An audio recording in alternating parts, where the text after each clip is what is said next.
Greetings from the Freedom Industrial Complex. I'm your formerly incarcerated host of the Notes from the Pen podcast, Bobby C. And today we are doing part 4 of the 10 things you should know before coming to prison. This one's important. It's drugs on the inside.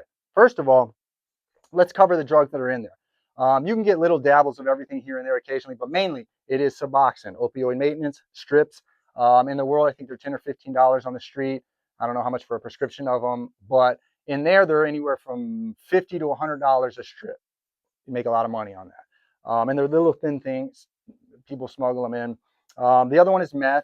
I think a gram of meth in the world's $20, $30, somewhere around there. Inside, they're $300 to $400 a gram. Wax is about $200 to $300 a gram. Inside, outside, I don't know what it is, maybe $20, $30 dollars a gram legitimately. And then there is paper, K2, cannabinoid analogs, and those things are the most dangerous. They swooped in a couple years back, probably around 2018, and they changed the game. They hit prison, K2 hit prison the same way that crack hit the hood in the 80s. It changed everything.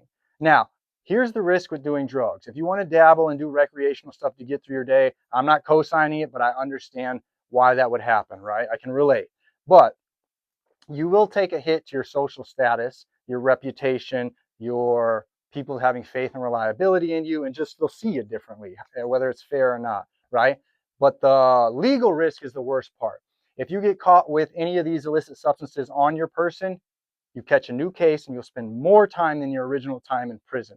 Just happened to G.R. Joe. He got lucky that it was in his area of control and they dropped the case on him, but they gave him minimal time, court costs and fines, best case scenario. If they find it in your property somewhere where someone else could have access to, you catch a class 1 ticket that can make you do more programming and prevent you from going home on your first parole date.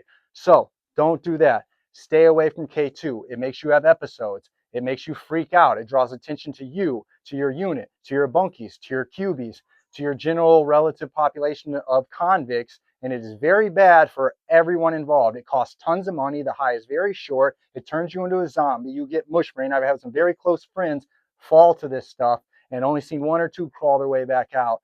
And I'm really proud of them for doing it. So that's the number 1 rule. Stay away from PAPE, as we call it, paper, because it's sprayed on paper. K2, cannabinoid analogs. Do not do it. And I don't recommend doing any of that other stuff on the inside because the main goal is to get the hell out of there as fast as possible. And you don't want to owe money. You don't want to be beholden to anybody. So stay away from that shit if you can, but you should at least know what it is, what you're getting into. So, all the pebbles out there, we love you. This has been part 4 of the 10 things you should know before coming to prison. And we